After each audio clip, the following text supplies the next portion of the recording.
Junior instructor information communication technology system മെയിൻ്റെനൻസിന്റെ module 3 part 2 ആണ്.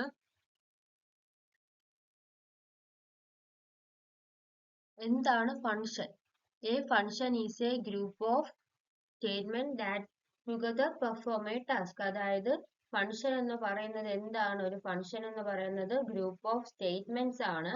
ഇതിന് എന്തിനു വേണ്ടിയിട്ടാണ്? ഒരു ടാസ്ക് പെർഫോം ചെയ്യുന്ന ഒരു ഗ്രൂപ്പ് ഓഫ് സ്റ്റേറ്റ്മെന്റ്സിനെ ഒന്നിച്ചു കൊണ്ടുവരുന്നതാണ് ഫംഗ്ഷൻ. ഒരു ഗ്രൂപ്പ് ഓഫ് സ്റ്റേറ്റ്മെന്റ്സിനെ ഒന്നിച്ചു കൊണ്ടുവരുന്നതാണ് ഫംഗ്ഷൻ. എന്തിനു വേണ്ടിയിട്ടാണ്? ഒരു ടാസ്ക് പെർഫോം ചെയ്യാൻ വേണ്ടിയിട്ട്.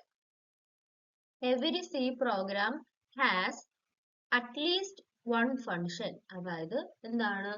എല്ലാ സി പ്രോഗ്രാമിലും ഒരു ഫംഗ്ഷൻ എങ്കിലും ഉണ്ടായിരിക്കും. ഉറപ്പായിട്ടും ഒരു ഫംഗ്ഷൻ ഉണ്ടായിരിക്കും. Which is main of. എന്താണ്? എല്ലാ സി പ്രോഗ്രാമിലും ഉള്ള ഒരു ഫംഗ്ഷൻ ആണ് മെയിൻ ഓഫ്. നമ്മൾ പ്രോഗ്രാം ചെയ്തൂലേ, hash include IOStream .h void main of. ആ മെയിൻ ആണ്. And all the most trivial programs can define additional function. അടുത്ത types of function. There are two types of function in C program. C പ്രോഗ്രാമിൽ എത്ര function ഉണ്ട്? C പ്രോഗ്രാമിൽ എത്ര function ഉണ്ട്? 2 function ഉണ്ട്. സി പ്രോഗ്രാമിൽ 2 ഫംഗ്ഷൻ ഉണ്ട്. ഏതൊക്കെയാണ് ആ 2 ഫംഗ്ഷൻസ്? ഒന്ന് സ്റ്റാൻഡേർഡ് ലൈബ്രറി ഫംഗ്ഷൻസ്. രണ്ടാമത്തത് യൂസർ ഡിഫൈൻഡ് ഫംഗ്ഷൻ. അപ്പൊ സി പ്രോഗ്രാമിലെ 2 ടൈപ്പ് ഓഫ് ഫംഗ്ഷൻസ് ഏതൊക്കെയാണ്? സ്റ്റാൻഡേർഡ് ലൈബ്രറി ഫംഗ്ഷനും യൂസർ ഡിഫൈൻഡ് ഫംഗ്ഷൻ. ആദ്യമായിട്ട് സ്റ്റാൻഡേർഡ് ലൈബ്രറി ഫംഗ്ഷൻ നോക്കാം. The standard library functions are built-in functions in C program. Built-in ആയിട്ടുള്ള ഫംഗ്ഷൻസ് ആണ് എന്തോന്ന്? Standard library function. അതായത് അതിൽ ഓൾറെഡി ബിൽറ്റ് ഒരു പ്രോഗ്രാമിന് വേണ്ടിയിട്ട് ആ ഒരു ഇതിൽ തന്നെ ബിൽറ്റ് ചെയ്തു വെച്ചിരിക്കുന്ന ഫംഗ്ഷൻസിനെയാണ് സ്റ്റാൻഡേർഡ് ലൈബ്രറി ഫംഗ്ഷൻസ് എന്ന് പറയുന്നത്. These functions R defined in header files. ഇതിന് ഹെഡർ ഫയൽസ് എന്നാണ് പറയുന്നത്. അതായത് ഉറപ്പായിട്ടും ഈ കാര്യങ്ങൾ ഒരു പ്രോഗ്രാം എഴുതുമ്പോൾ ഈ ഫംഗ്ഷൻസ് അതിൽ ഉണ്ടായിരിക്കണം. ആദ്യത്തത് ദ പ്രിന്റ് ഓഫ് എന്ന് പറയുന്നത് ഒരു സ്റ്റാൻഡേർഡ് ലൈബ്രറി ഫംഗ്ഷൻ ആണ്. Send formatted output to the screen. അതായത് എന്താണ്? സ്ക്രീനിൽ ഔട്ട്പുട്ട് കാണിക്കുന്നതിന് വേണ്ടിയിട്ടുള്ള, അല്ലെങ്കിൽ ഔട്ട്പുട്ട് ഡിസ്പ്ലേ സ്ക്രീനിൽ ഔട്ട്പുട്ട് കാണിക്കുന്നതിന് വേണ്ടിയിട്ടുള്ള ഫംഗ്ഷൻ ആണ് പ്രിന്റ് ഓഫ്.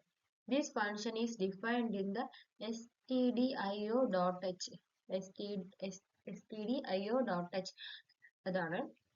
അടുത്തത് sqrt of function calculates square root of a number. sqrt function എന്താണ് ചെയ്യുന്നത്? sqrt function എന്താണ് ചെയ്യുന്നത്? ഒരു നമ്പറിന്റെ സ്ക്വയർ എടുക്കുന്നു. ഒരു നമ്പറിന്റെ സ്ക്വയർ എടുക്കുന്നതാണ് ആര്? sqrt of. The function is defined in math.h header file. math.h എന്ന് പറയുന്ന ഒരു ഹെഡർ ഫയലാണ് ഈ ഒരു ഫംഗ്ഷൻ ഉള്ളത്. The strlen of function calculates length of A given string. അതായത് ഒരു സ്ട്രിങ്ങിന്റെ തന്നിരിക്കുന്ന സ്ട്രിങ്ങിന്റെ ലെങ്ത് നോക്കുന്നതാണ് ആര്? strlen of. The function is defined in the string.h header file. ഇത് ഏത് ഹെഡർ ഫയലാണ്? string.h header ഫയലിലാണ് ഉള്ളത്. അടുത്തായിട്ട് യൂസർ ഡിഫൈൻഡ് ഫംഗ്ഷൻ ആണ്. User defined function. User can also create function as per there own use. അതായത് യൂസറിന്റെ എന്താണ് നീഡ്സിന് അനുസരിച്ച് ഫംഗ്ഷൻസ് ക്രിയേറ്റ് ചെയ്യാം. യൂസറിന്റെ നീഡ്സിനനുസരിച്ച് functions create ചെയ്യാം. ഇങ്ങനെയുള്ള ഫംഗ്ഷൻസ് ആണ് user defined function. Such function created by users are known as user defined functions. എന്താണ്? Users created by users ആണ് user defined function. ഈ ഒരു യൂസർ ഡിഫൈൻഡ് ഫംഗ്ഷന്റെ അഡ്വാൻറ്റേജസ് എന്തൊക്കെയാണ്? Advantages: the program will be easier to understand and maintain and debug. അതായത് മനസ്സിലാക്കാനും maintain ചെയ്യാനും debug ചെയ്യുക, തെറ്റുകൾ കണ്ടുപിടിക്കാനും ഒക്കെ എളുപ്പമാണ്. Reusable codes that can be used in other programs. അതായത് കോഡ്സ് റീയൂസ് ചെയ്യാം. A large program can be divided into smaller modules. അതായത് ഒരു ലാർജ് പ്രോഗ്രാമിനെ എന്ത് ചെയ്യും? ലാർജ് പ്രോഗ്രാമിനെ സ്മാളർ മോഡ്യൂൾസ് ആക്കും. Hence a large project can be divided among many programs. ഒരു ലാർജ് പ്രോഗ്രാമിനെ ഒരുപാട് പ്രോഗ്രാംസിന് ഡിവൈഡ് ചെയ്ത് കൊടുക്കാൻ പറ്റും. Three parts of user defined function. User defined ഫംഗ്ഷന് മൂന്ന് പാർട്സ് ഉണ്ട്. ഒന്നാമത്തെ function declaration of prototype, function definition, function call. ഇത്രയാണ് എന്താണ് യൂസർ ഡിഫൈൻഡ് ഫംഗ്ഷന്റെ മൂന്ന് ഭാഗം. അടുത്തായിട്ട് ഫംഗ്ഷൻ ഡിക്ലറേഷൻ. എന്താണ് function declaration? A function prototype is simply the declaration of a function that specifies function's name, parameters and return type. അതായത് ഒരു function prototype എന്ന് വെച്ചാൽ എന്താണ്? ഒരു ഫംഗ്ഷൻ ഡിക്ലറേഷൻ ചെയ്യാൻ ഉള്ളതാണ്. എന്താണ് അതിന്റെ എന്തൊക്കെയാണ് സ്പെസിഫിക്കേഷൻ ഉള്ളത്? ഫംഗ്ഷൻ നെയിം ഉണ്ട്, പാരാമീറ്റേഴ്സ് ഉണ്ട്, റിട്ടേൺ ടൈപ്പ് ഉണ്ട്. ഈ does not contain function body. ഇതിന് എന്തുണ്ടായിരിക്കില്ല? ഇതിന് ഫംഗ്ഷൻ ബോഡി ഉണ്ടായിരിക്കില്ല. A function prototype gives information to the compiler that the function may later be used in the program. അതായത് പ്രോഗ്രാമിനെ നമുക്ക് ഉപയോഗിക്കാൻ വേണ്ടിയിട്ടുള്ള ഫംഗ്ഷൻ ആരാണ്? ഫംഗ്ഷൻ പ്രോട്ടോടൈപ്പ് എന്താണ്? പ്രോട്ടോടൈപ്പിനെ കുറിച്ചുള്ള ഇൻഫർമേഷൻ കമ്പൈലർ പ്രോഗ്രാമിൽ കൊടുക്കും. സിന്റാക്സ് എന്ന് പറയുന്നത് return underscore type function underscore name parameter length. അതായത് ഒരു ഫംഗ്ഷൻ നെയിം ഉണ്ടായിരിക്കും, പിന്നെ അതിന്റെ പാരാമീറ്റർ ലിസ്റ്റ് ഉണ്ടായിരിക്കും. അടുത്തായിട്ട് ഫംഗ്ഷൻ ഡെഫിനിഷൻ ആണ്. എന്താണ് function definition? A function definition in C program consist of function header ഉണ്ടായിരിക്കും, ഫംഗ്ഷൻ ഹെഡർ ഉണ്ടായിരിക്കും, ഫംഗ്ഷൻ ബോഡി ഉണ്ടായിരിക്കും. Here are all parts of a function. ആദ്യത്തെ റിട്ടേൺ ടൈപ്പ് ആണ്. റിട്ടേൺ ടൈപ്പ് എന്ന് വെച്ചാൽ a function may return a value. ഒരു function ഒരു value return ചെയ്യും. The return type is data type of value the function returns. അതായത് ഒരു value return ചെയ്യാനുള്ള ഒരു ഫംഗ്ഷൻ ആണ് return type. Some functions perform the desired operation without returning a value. അതായത് ചില ഫംഗ്ഷൻസ് എങ്ങനെയാണ് ഓപ്പറേഷൻസ് വാല്യൂ ഡിക്ലെയർ ചെയ്യാതെ തന്നെ പെർഫോം ചെയ്യും. In case of return type this is A keyword ഓയിഡ്. അതായത് റിട്ടേൺ ടൈപ്പിന്റെ കേസിലാണെങ്കിൽ ഒരു കീവേഡ് ഉണ്ട്, ഓയിഡ് എന്ന് പറയുന്നത്. അടുത്തത് ഫംഗ്ഷൻ നെയിം. എന്താണ് function name? The actual name of the ഫംഗ്ഷന്റെ ആക്ച്വൽ നെയിം. അടുത്തായിട്ട് ആർഗ്യുമെന്റ്സ് ആണ്. എന്താണ് arguments? When a function is invoked you pass a value to the parameter. This value refer to as actual parameter or argument. അടുത്തായിട്ട് function body ആണ്. എന്താണ് function body? The function body contains a collection of statements that define what the function does. Syntax എന്ന് പറയുന്നത് return underscore type function name argument list body of the function. അടുത്തായിട്ട് function call ആണ്. Control of the program is transfer to the user defined function by calling it. അതായത് എന്താണ്? ഒരു പ്രോഗ്രാമിന്റെ control user defined ഫംഗ്ഷനെ call ചെയ്തുകൊണ്ട് transfer ചെയ്യാണ്. പിന്നെ പ്രോഗ്രാം കാൾസ് എ ഫംഗ്ഷൻ. ഒരു പ്രോഗ്രാം ഒരു ഫംഗ്ഷനെ കോൾ ചെയ്ത് കഴിഞ്ഞാൽ the program control is transfer to the called function. ആ ഫംഗ്ഷൻ എന്താണ്? പ്രോഗ്രാമിന്റെ കൺട്രോൾ ട്രാൻസ്ഫർ ചെയ്ത് കൊടുക്കും. ഈ called function perform A defined task. അതായത് ഒരു കോൾ ചെയ്ത ഫംഗ്ഷൻ എന്താണ്? ഒരു ഡിഫൈൻഡ് ആയിട്ടുള്ള ടാസ്ക് പെർഫോം ചെയ്യുകയും when its return statement is executed. Return ചെയ്ത സ്റ്റേറ്റ്മെന്റ് എന്ത് ചെയ്യും? എക്സിക്യൂട്ട് ചെയ്യും. when its function ending closing braces is reached. അതായത് ക്ലോസിംഗ് ബ്രേസസിൽ ഫംഗ്ഷൻ എന്താണ് എത്തിക്കഴിഞ്ഞാൽ it returns the program control back to the main program. തിരിച്ചെന്താണ്? മെയിൻ പ്രോഗ്രാമിലോട്ട് പോകും. Example int add int comma int add int A int B int C int sum is equal to A plus B plus C return sum. Void main of. അതായത് അത് അവിടെ കഴിഞ്ഞു, ആ some കണ്ടുപിടിക്കുന്നത് അത് അവിടെ കഴിഞ്ഞു. അടുത്ത് എന്താണ്? മെയിൻ ഫംഗ്ഷനെ കോൾ ചെയ്യുകയാണ് ചെയ്യുന്നത്.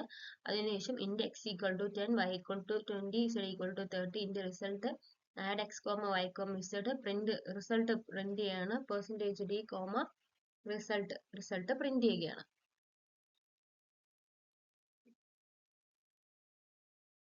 പ്രോട്ടോടൈപ്പ് ഓഫ് ഫംഗ്ഷൻസ് ആണ്. A function prototypes is the declaration of function. ഒരു ഫംഗ്ഷനെ ഡിക്ലറേഷൻ ചെയ്യുന്നതിനെയാണ് ഫംഗ്ഷൻ പ്രോട്ടോടൈപ്പ് എന്ന് പറയുന്നത്. സിന്റാക്സ് എന്ന് പറയുന്നത് syntax data type function name argument list of. Example int sum int void sum int sum. Arguments of function. ഫംഗ്ഷന്റെ arguments എന്ന് പറയുന്നത് arguments or parameters are means to pass values from calling function to the called function. അതായത് values തമ്മിൽ pass ചെയ്യുന്നതിനാണ് argument അല്ലെങ്കിൽ parameters എന്ന് പറയുന്നത്. എന്താണ്? വാല്യൂസിന് കാളിംഗ് ഫംഗ്ഷനിലോട്ട് പാസ് ചെയ്ത് കൊടുക്കുക. The variables used in function definition as arguments are known as formal arguments. അതായത് ഫംഗ്ഷനിൽ ഉപയോഗിച്ച വേരിയബിൾസിനെ ആർഗ്യുമെന്റ്സിൽ ഡിഫൈൻ ചെയ്യുന്നതിനാണ് ഫോർമൽ ആർഗ്യുമെന്റ്സ് എന്ന് പറയുന്നത്. The variables used in the function call are known as actual original arguments. അതായത് ഫംഗ്ഷൻ കാളിൽ ഉപയോഗിച്ച വേരിയബിൾസിന് എന്തെന്ന് പറയും? ആക്ച്വൽ ഒറിജിനൽ ആർഗ്യുമെന്റ്സ് എന്ന് പറയും.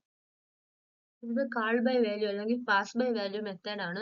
A copy of the actual argument is passed to the function. അതായത് ആ ഫംഗ്ഷനിലോട്ട് പാസ് ചെയ്യുന്ന ആക്ച്വൽ ആർഗ്യുമെന്റിന്റെ കോപ്പിയാണ് കാൾ ബൈ വാല്യൂ എന്ന് പറയുന്നത്. അടുത്ത കാൾ ബൈ റെഫറൻസ് അല്ലെങ്കിൽ പാസ് ബൈ റെഫറൻസ് മെത്തേഡ് എന്ന് വെച്ചാൽ the reference of actual argument is passed to the function.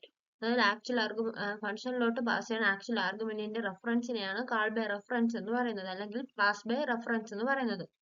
അടുത്ത difference between call by value method and call by reference method. Call by value method എന്ന് വെച്ചാൽ ordinary variables are used as formal parameters. Formal parameters ആയിട്ട് ഉപയോഗിക്കുന്നത് ordinary variables ആണ്. reference variables ആണ് എന്താണ് formal parameters ആയിട്ട് ഉപയോഗിക്കുന്നത് call by reference ൽ. അടുത്ത actual parameters may be constant variables or expressions. actual parameters എന്തൊക്കെയാവാം? കോൺസ്റ്റന്റ്സ് ആവാം, വേരിയബിൾസ് ആവാം, എക്സ്പ്രഷൻസ് ആവാം. അതുപോലെ കാൾ ബൈ റെഫറൻസിലെ ആക്ച്വൽ പാരാമീറ്റേഴ്സ് എന്താകാം? വേരിയബിൾസ് മാത്രമായിരിക്കും. Exclusive memory allocation is required for the formal arguments. അതായത് എക്സ്ക്ലൂസീവ് ആയിട്ടൊരു മെമ്മറി ലൊക്കേഷൻ ആവശ്യമാണ് ഫോർമൽ ആർഗ്യുമെന്റ്സിന്. Memory of actual argument is shared by formal arguments. അടുത്തായിട്ട് the changes made in the formal arguments do not reflect in the actual argument. അതായത് formal ആർഗ്യുമെന്റ്സിൽ എന്തെങ്കിലും changes ഉണ്ടാക്കിയാൽ actual ആർഗ്യുമെന്റ്സിൽ അത് റിഫ്ലക്ട് ആവില്ല. The changes made in formal arguments do not reflect in actual arguments. ഇവിടെ സെയിമാണ്. Formal ആർഗ്യുമെന്റ്സിൽ എന്തെങ്കിലും changes ഉണ്ടായാൽ അത് എന്താണ് സോറി ഇതിൽ ആക്ച്വൽ ആർഗ്യുമെന്റ്സിനെ റിഫ്ലക്ട് ചെയ്യും. കാൾ ബൈ വാല്യൂലാണെങ്കിൽ റിഫ്ലക്ട് ചെയ്യൂല. But arrays. An array in C programming language can be defined as number of memory location, each of which can store the same data type and which can be references through the same variable name. അതായത് array C പ്രോഗ്രാമിൽ array എന്ന് വെച്ചാൽ memory location, നമ്പേഴ്സിന്റെ memory location define ചെയ്യാൻ വേണ്ടിയിട്ടാണ്. ഓരോന്നിലും same data type ആയിരിക്കും store ചെയ്ത് വെക്കുന്നത്. റെഫറൻസ് ചെയ്യാൻ വേണ്ടിയിട്ട് സെയിം വേരിയബിൾ നെയിം ഉപയോഗിച്ച് റെഫറൻസ് ചെയ്യാം. An array is a fixed size sequenced collection of elements of the same data type. Array എന്ന് വെച്ചാൽ ഫിക്സ്ഡ് സൈസ് ഉള്ള സീക്വൻസ്ഡ് ആയിട്ടുള്ള എലമെന്റ്സിന്റെ അല്ലെങ്കിൽ ഡാറ്റ ടൈപ്പിന്റെ കളക്ഷൻ ആണ്. It is simply grouping of like type data. ഡാറ്റയെ group ചെയ്യുന്നതാണ്. An array can be used to represent list of numbers or list of names. List of നമ്പേഴ്സോ list of നെയിംസോ ഒക്കെ represent ചെയ്യാൻ വേണ്ടിയിട്ടാണ് അറേ ഉപയോഗിക്കുന്നത്. array operations ആണ്. ഒന്നാമത്തെ traversal. Accessing each element of an array at least once to perform any operation is known as traversal operation. അതായത് ഏതെങ്കിലും ഓപ്പറേഷൻ പെർഫോം ചെയ്യാൻ വേണ്ടിയിട്ട് അറേയിൽ അറ്റ്ലീസ്റ്റ് വൺസ് എങ്കിലും ഓരോ എലമെന്റിനെ ആക്സസ് ചെയ്യുന്നതാണ് traversal operation. Example displaying all elements of an array. അറേയിലെ എലമെന്റ്സിനെ ഡിസ്പ്ലേ ചെയ്യുന്നത് ഒരു എക്സാമ്പിൾ സി പ്രോഗ്രാമിംഗ് താഴെ കൊടുത്തിട്ടുണ്ട്. അടുത്തതായിട്ട് ഡിക്ലറേഷൻ ഓഫ് ആൻ അറേ ആണ്. array must be declared before they can be used in the program. അതായത് ഒരു പ്രോഗ്രാമിൽ ഉപയോഗിക്കുന്നതിന് മുമ്പ് തന്നെ എന്താണ് arrays ഡിക്ലെയർ ചെയ്യേണ്ടതുണ്ട്. Type variable underscore name length of array type variable name array 50.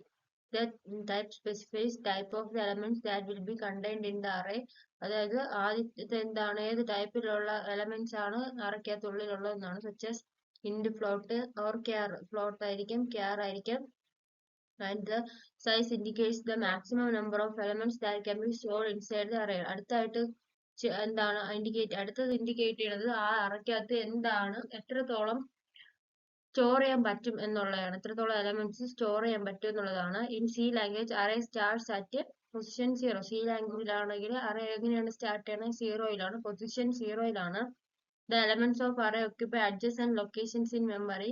C language treats the name of the array as if were the pointer to the first element. This is important understanding how to arithmetic with arrays. Any item in the array can be accessed through its index. Index വഴി arrayയിലെ ഐറ്റത്തിനെ access ചെയ്യാം. And it can be accessed anywhere from in the program. അത് പ്രോഗ്രാമിൽ എവിടെ വെച്ച് വേണമെങ്കിലും നമുക്ക് access ചെയ്യാവുന്നതുമാണ്. അടുത്ത initialization of arrays ആണ്. We can initialize the elements in the array in the same way as the ordinary variables when they are declared. അതായത് എന്താണ് ഒരു അറേയിലെ എലമെന്റ്സ് ഇനിഷ്യലൈസ് ചെയ്യുന്നത് എങ്ങനെയാണ്, ഓർഡിനറി വേരിയബിൾസ് എങ്ങനെയാണോ ഡിക്ലെയർ ചെയ്യുന്നത് അതുപോലെയാണ്. The general form of initialization of array is type array underscore name of site is equal to list of values. The values in the list are separated by commas. ലിസ്റ്റിലെ values comma ഉപയോഗിച്ച് separate ചെയ്യും. For example, in the number of 3 open braces item 0 0 0 അങ്ങനെ comma ഉപയോഗിച്ച് declare ചെയ്യും. Will declare the array size of an array of size 3 and will assign 0 to each element if the number of values in the list is less than that of number of elements, then only that many elements are initialized. The remaining elements will be set to 0 automatically. അതായത് എന്താണ്, 3 elements എന്താണ് മൂന്ന് numbers array size 3 ആണെങ്കിൽ ആ element number values എന്താണ്, ലിസ്റ്റിലെ number values ആണെങ്കിൽ 0യേക്കാളും less than ആണെങ്കിൽ എന്താണ്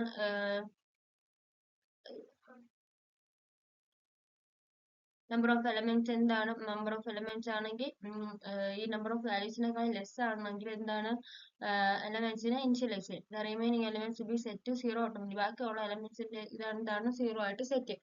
in the declaration of an array the size may be omitted. In such cases the compiler allocates enough space for all initialized elements. For example, the statement int count of 1, 1, 1, 1, 1. At the two-dimensional arrays ആണ്. In C, a two-dimensional array is really a one-dimensional array, each of whose element is an array. Thus, a two-dimensional array will require two pairs of square brackets. Elements are stored by rows, so the rightmost subscript or column varies as elements are accessed in the storage order. Two-dimensional array എങ്ങനെയാണ് declare ചെയ്യുന്നതാണ് കൊടുത്തിരിക്കുന്നത്. എന്താണ് structure? Structure is a user defined data type in C or C++. C or C++ പോലുള്ള programming languages user defined ആയിട്ടുള്ള data type ആണ് structure. A structure creates a data type that can be used to group items of possibly different types into a single type. Struct keyword is used to create a structure. Struct keyword എന്തിനാണ് ഉപയോഗിക്കുന്നത്? ഒരു structure create ചെയ്യാൻ വേണ്ടിയിട്ടാണ്. A structure variable can either be declared with the structure declaration or as a separate declaration like basic types. Consider we want to create the structure of a person with following variable name, age and address. Then such a structure can be created as struct person character name array-ക്കകത്ത് 30, int age, character address 50, open braces close ചെയ്യുക. The general format of structure definition is as follows: struct structure name, data type member1, data type member2, etc. to open brace semicolon ആയിട്ട് close ചെയ്യുക.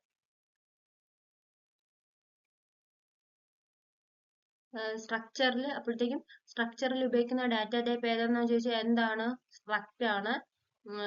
Struct എന്നൊരു keyword ഉപയോഗിച്ചിട്ടാണ് struct എന്താണ് create ചെയ്യുന്നതെന്ന് ഓർത്ത് വെക്കുക. Main ആയിട്ടുള്ള പോയിന്റ് ആണ്. അടുത്ത difference between structure and array. An array is a collection of related data elements of same ടൈപ്പിലുള്ള ഡാറ്റ എലമെന്റ്സിന്റെ കളക്ഷനാണ് array എന്ന് പറയുന്നത്. Structure can have elements of different types. Structure എന്ന് പറഞ്ഞാൽ ഡിഫറെന്റ് ടൈപ്സ് ഉള്ള എലമെന്റ്സ് ആണ്. And array is derived data type. array എന്ന് പറഞ്ഞാൽ derived data type ആണ്. Structure is A programmer defined one. Structure എന്ന് പറഞ്ഞാൽ പ്രോഗ്രാമർ ഡിഫൈൻ ചെയ്യുന്ന ഒന്നാണ്. array എന്ന് വെച്ചാൽ derived data type ആണ്. Any array behaves like built-in data type. All we have to do is to declare an array variable and use it. Structure, we have to design and declare a data structure before the variable of that type are declared and used.